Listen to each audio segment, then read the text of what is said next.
yourself. Ang laki ko, di ba? So, ang laki nun, charot. Parang, so yun, I was at that point in my life. So again, without knowing where or when or why or how, I found VoiceWorks. Tapos, ayun, na-meet ko si Sir Pocholo.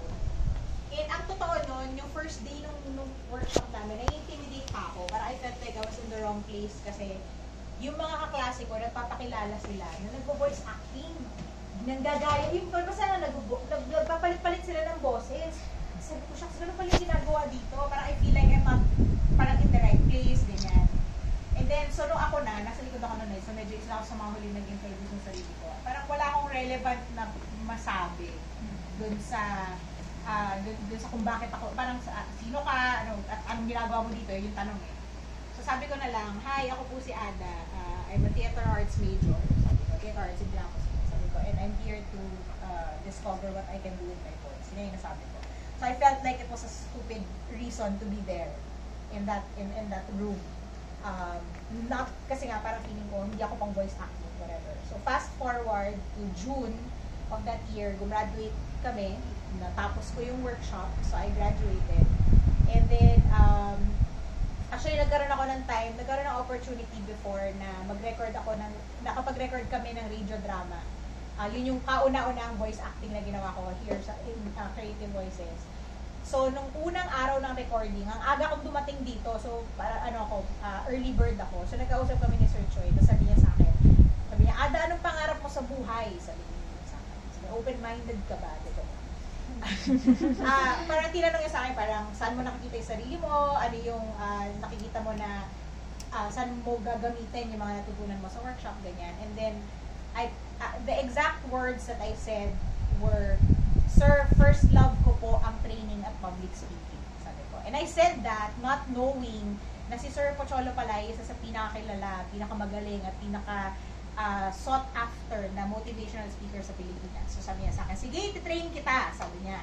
Simula ngayon, lahat ng talk ko, isasama kita. So sinama nga niya ako sa lahat ng mga talk niya. Taga-buhat ng bag, taga-picture, totoo yun, taga-ligpit ng laptop niya pagtapos niya mag-talk. But one thing that he would do na siguro up until this point, parang hindi mo makikitang ginagawa ng ibang mga speaker is during his talk, bibigyan niya ako ng 5 minutes to speak on stage. So sasabihin niya sa akin, papunta kami sa talk. Ada, magsasalita ka mamaya. Alam, sino sasabihin ko? Basta pakilala ka lang. So pag tinawag niya ako, within yung, kunyari, 1 hour yung talk niya, paakitin niya ako sa stage at tawagin niya ako. So, hello po, ako po si Ada. Kaya parang tanga, walang sense yung mga sinasabi ko naman. And then, eventually, so parang every time na ginagawa niya yon, ina-anticipate ko yung moment na yon. So, eventually, parang ginawa ko, nag-formulate ako ng sarili kong inspirational, yung parang, yung 5 minutes of opportunity na binibigay sa akin ni Sir Choi. Ginawa ko yung platform para magkaroon ako ng sarili kong message na maging mas confident ako. Until, so, parang ilang beses na yung ginawa sa akin, and then eventually na-promote ako, naging proxy ako sa kanya pagka sa mga talk niya, pagka kanyari out of town siya, tapos may bagong invitation, hindi ako pwede, si Ada ko niya. And then eventually na-promote ulit ako na pag merong mga full day training, kasi sir, 1 day, 2 days, mga ganyan, sinasama niya ako, so nagpo-facilitate ako sa kasama niya. So, yun. Aside from that, ang tinatanong niyo pala kung paano ako naging broadcaster, no? Actually, isa sa mga unang opportunity na binigay sa akin ni Sir Pocholo to speak was broadcasting. So, August 2014, nag-produce siya ng isang youth-oriented show sa DZME. Tapos kinuha niya ako na isa sa mga host. Kasama ko si Andrew San Fernando, aka DJ Bonjing na kayo. So, makakilala siya. Yun. So, yun yung kauna-unahang time ko nun sa radyo. So, actually, I think more than the talk, sa totoo lang, kung nagagalingan kayo magsalita sa akin kasalanan ni Sir Choi, tandaan niyo. Pero I think more than the on stage, yung mga training na kung saan, sabihin na nahasa din ako ganyan. It was really more sa radio ako nahasa. Kasi for 3 years, every Saturday and Sunday, nag-broadcast ako sa radyo. From DZME to Radyo Inquirer, ano kayo sir? Voice of the Teachers. official yun? Basta yun. Is sa AFP. DWWD, yun. Tsaka yung huli namin was sa DZXL, yun yung AM counterpart, I think, ng IFM. So yun, for 3 years, every weekend, nag-broadcast ako sa radyo, and I honestly think na doon ako nahasa sa pagsasalita, on being spontaneous, of being, parang yung quick thinking ba, yung marunong kang sumalo ng tao na ini-interview mo, tas isang word lang yung mga sinasagot. Kumusta naman po ang business? Okay lang. To someone na ang daldal na kailangan mong i-manage yung answer niya para to make sure na number 1, bawal ang overtime sa radyo. Diba? Pag sinabing hanggang 10 o'clock ang show nyo, 9:55, dapat nag-extra ka na. Dapat nagpapaalam ka na. Kasi ibig sabihin nun, by 10 o'clock, may bagong show na papasok. So, kailangan wala ka na doon sa upuan. So, I learned to be spontaneous. I learned to ask, I think, intelligent questions.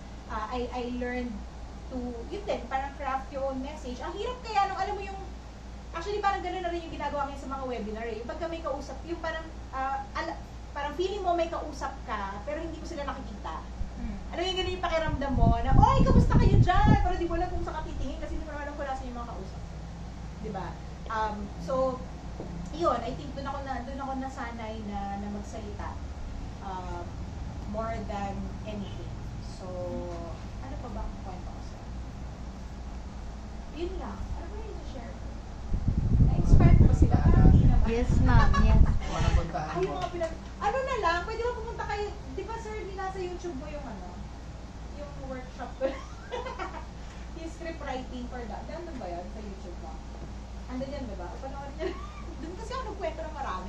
Siya yun, siya yung nasa YouTube na na-feature niya si Ano yun? Nasa ano yun sa article yun. Si Sir Choi, ano pa ba? So, ayun nga, dahil sabi niya, tinrain niya ako, parang sinusama niya ako sa mga talk niya. In fairness naman sa kanya. Pati dun sa mga out of town na talks niya, nagkaroon din ako ng opportunity na makasama. So, si Sir Choi din yung dahilan kung ba't ako nakapag-ibot ng buong Pilipinas. Literal, mula, kasi Luzon, Visayas, Mindanao. Mula Banawe hanggang, ano ba dulo, sir? Pulo. Zamboanga, CDO, Bukidnon. Ayun doon ang dulo. Alam eh, basta yun. So, ang dami namin napuntahan na mga lugar. Hindi kami namamasyal, pero nakakapasyal din kami. But most importantly, nakakapunta kami sa mga ibang lugar because may training, mga ganun, may talk, ganun siya. So, sabi nga ni Sir Choi, traveling with a purpose. So, but nakaka-miss, pero wala lang, okay na ako. Nakaka-miss din ako mag-travel. Saka syempre, yun nga, it's the experience na makapunta ka dun sa ibang lugar, hindi lang para makapagbakasyon, makapagpa-picture, but more importantly, kasi may mga tao dun na pwedeng makarinig ng something na, alam mo yun, yung may pwede ka ma-share sa kanila, pwede ka may masabi sa kanila na baka ikaganda ng buhay nila, diba? Na baka parang they are hearing your message at the right time, at the right point in their life, na parang ito yung message na gusto ko marinig. Have you ever had those moments? Di ba may mga ganun tayo mga moments, di ba? Someone says something, or parang hindi mo naman dapat mapanood tong video na to sa YouTube, na click mo, and then the person talking has that message na, actually, share ko lang, parang recently nangyari siya sa akin, kaya na-inspire, na-inspire ako kay Jody Santa Maria. Baka alam niyo yung, di ba, gumraduate siya ng psychology, di ba? Napanood ko yung interview niya sa YouTube, and one thing that she says struck me. She said na parang when God puts a dream in your heart, it's with the intention to fulfill it. So parang, and I'm at that point in my life where pangahawakan ko yun kasi parang andun din ako sa point ng buhay ko na meron akong dream na pinifulfill, alam mo yun, parang ganyan. So, but nevertheless, eto na lang, siguro I'll end with, parang out of the many things that have happened for me since 2014. Ito lagi ko kasi sabi kay Sir Choi. Si Sir Choi, he's the one that made everything possible for me. So, yung confidence, yung opportunity, the skill to be able to hone my message. So, kung saan man ako mapunta, saan man ako mapadpad, ano man mangyari sa akin. Yun. One thing that will never change is si Sir Choi yung dahilan kung bakit naging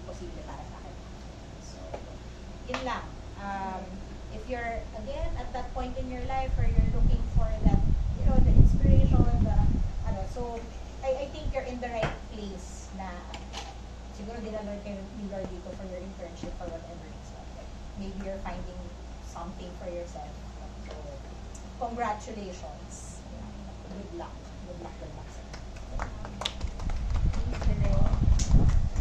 May bayan, tingin na yan, bawat isa.